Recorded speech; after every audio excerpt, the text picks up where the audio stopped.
Shalom guys, kembali lagi dengan Pavel 88 Channel. Salam sejahtera bagi kita semua. Ada kabar gembira yang saya temukan, kesaksian seorang ibu di mana suaminya seorang haji, lalu saat ini telah mempercayai Yesus sebagai Tuhan dan Juru Selamat. Dan kisahnya sangat indah dan saya rindu membagikan kepada kita semua.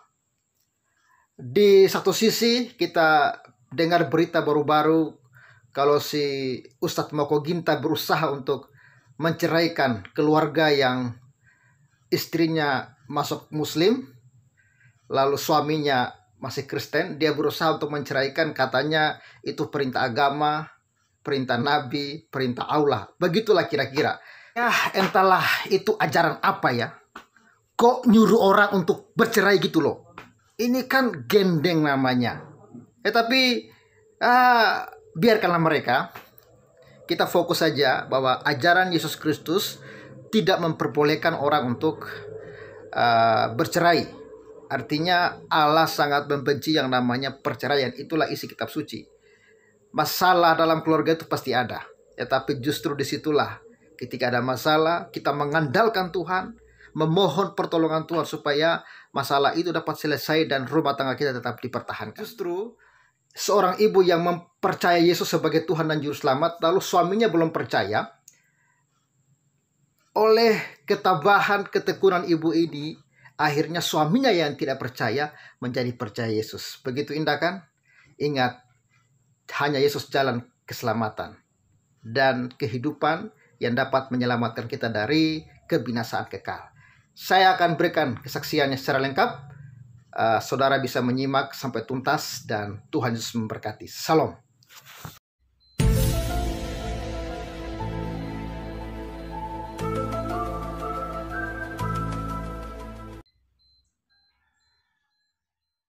Ini kesaksian Ibu Rosalina Yasir yang diposting di grup pengikut Yesus Kristus.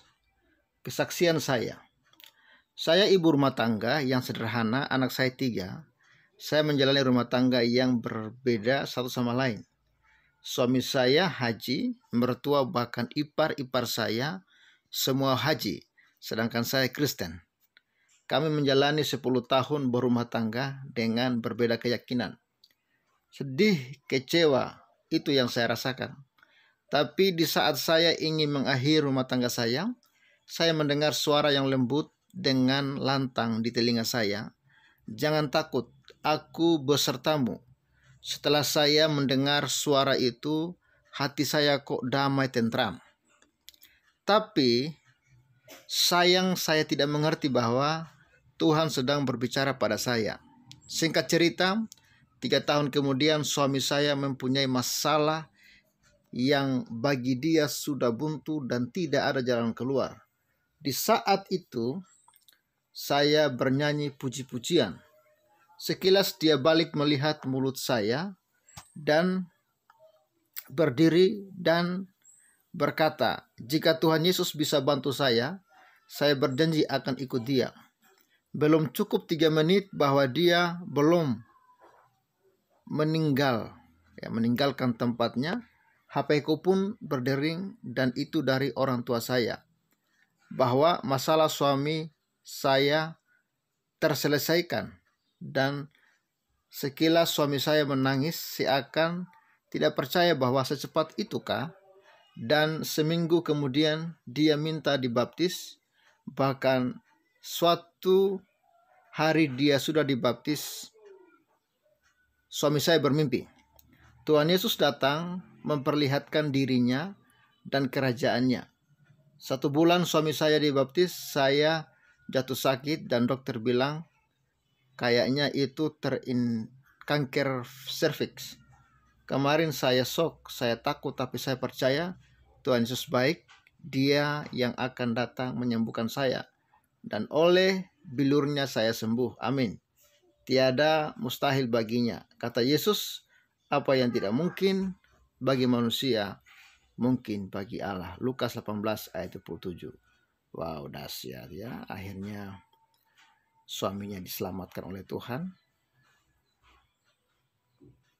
dijamah oleh Tuhan, dan semoga ini merupakan suatu pertobatan yang sungguh-sungguh membuat mereka mengenal Yesus Kristus dengan sejati. Apapun situasi, masalah, keadaan, Yesus pasti sanggup menolong, dan kiranya kuasa Tuhan juga menjamah menyembuhkan penyakit kanker serviks yang dialami oleh ibu ini. Oke guys, doakan. Shalom, Tuhan Yesus memberkati.